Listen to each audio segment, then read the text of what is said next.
All right, today we're going to dig into something that on the surface seems pretty simple, but trust me, it's incredibly complex. We're talking about Thai cassava. And no, it's not just some random plant. It's a massive global economic engine. It's the absolute backbone of Thai agriculture. And right now, it is facing what you could only call a perfect storm of challenges. So, okay, first things first. What even is cassava? Now, you might just think of it as a root vegetable, but you gotta forget that. Researchers have a way better name for it. They call it the 4F crop. So you've got food. Think about the tapioca pearls in your bubble tea. That's cassava. Then there's feed for livestock all over the globe. Then fuel. It's a huge source for ethanol. And finally, factory. And this is the big one. It's used to make everything from paper and medicine to, get this, bioplastics. It's basically a secret industrial powerhouse. And we're not talking about some small niche crop here. Its footprint is absolutely massive. I mean, just look at the numbers. When you stock up the world's biggest food crops by how much we produce, cassava's sitting right there in 5th place. It's holding its own against the absolute giants. We're talking maize, rice, and wheat. It's kind of the quiet, unsung hero of the global food system, but it is essential. Okay, so it's grown all over the world, right? Especially in Africa, where it's a major food source for people there. But there's one country that looked at cassava and didn't just see food. They saw a massive global export business. They absolutely mastered it. And that country is Thailand. And when I say they dominate, I mean it's not even close. They are in a completely different league. In 2023 alone, Thailand shipped out 9.5 million tons of cassava products. To put that in perspective, that's more than double what the number 2 country, Cambodia, managed to export. So this isn't just, being in first place. This is total, absolute control of the market. They are the undisputed cassava kings. So what's actually in this 9.5 million tons they're shipping out? Well, it's a pretty diverse arsenal. You've got the basic stuff, like cassava chips, which mostly end up as animal feed or get turned into alcohol.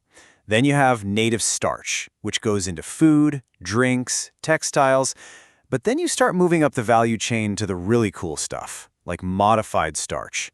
That's a higher value product that's crucial for making things like paper, pharmaceuticals, and even cosmetics.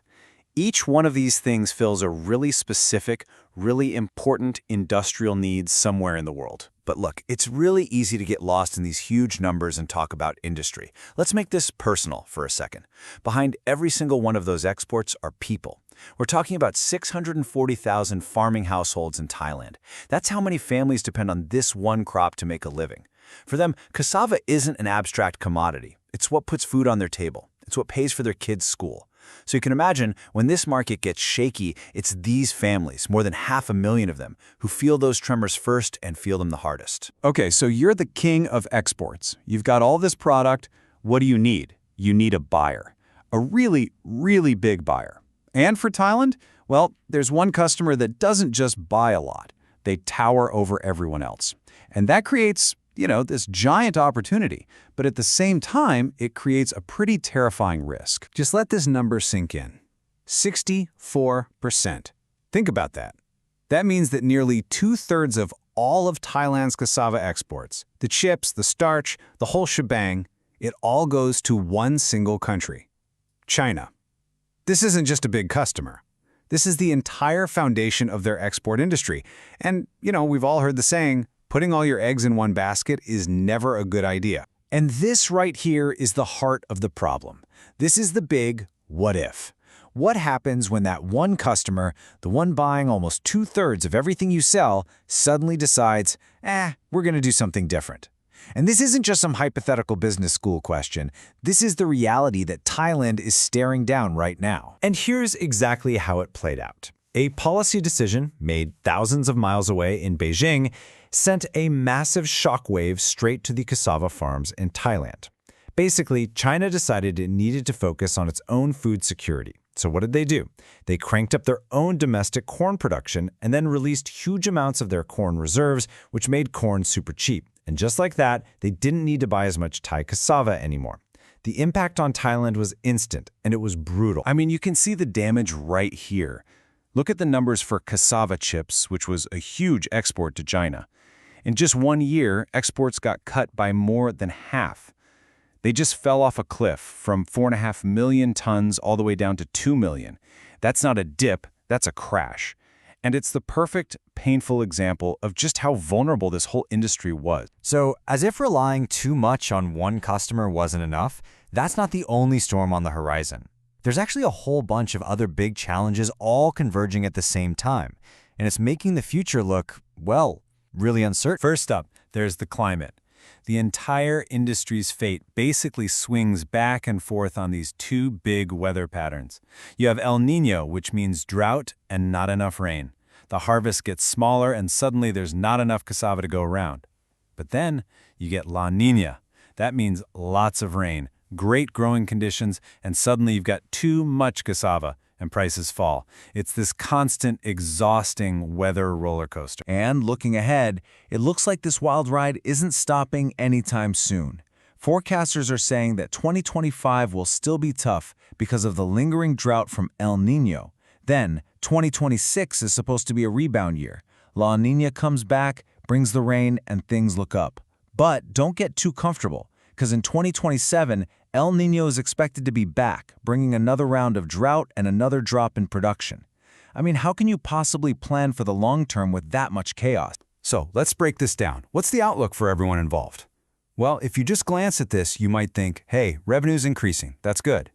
But look at the challenges. Every single player is facing a huge hurdle. The chip guys, they're still completely at the mercy of China. The starch producers, they're in a knife fight with competition from other countries. The farmers, they're getting squeezed from all sides by bad weather and high costs. And the ethanol guys, their whole business depends on what the government decides to do about electric cars.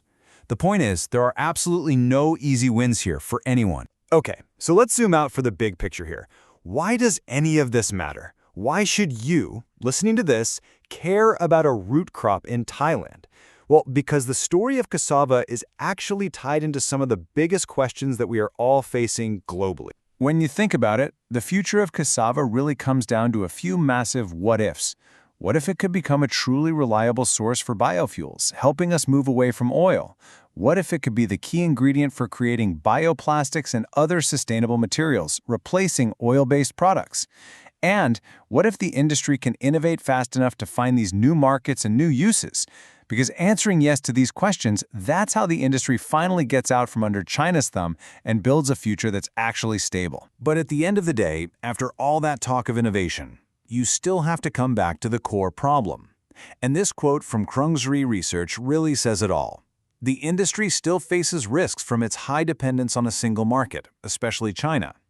It's a stark reminder that no matter how much you innovate, that one single point of failure is always there. For this industry, diversification isn't just a nice-to-have business strategy. It is, quite literally, a matter of survival. So, that leaves us with one big final question. Here you have this humble root crop that has so much potential. It's sitting right at the crossroads of food security, green energy, and sustainable materials, all things the world desperately needs. But at the same time, it's facing down fierce competition, total climate chaos, and one huge, dangerously unpredictable customer. So, can it reinvent itself? Can this entire industry find a way to survive the storms that are already here and the ones on the horizon? Because its next move could truly change everything.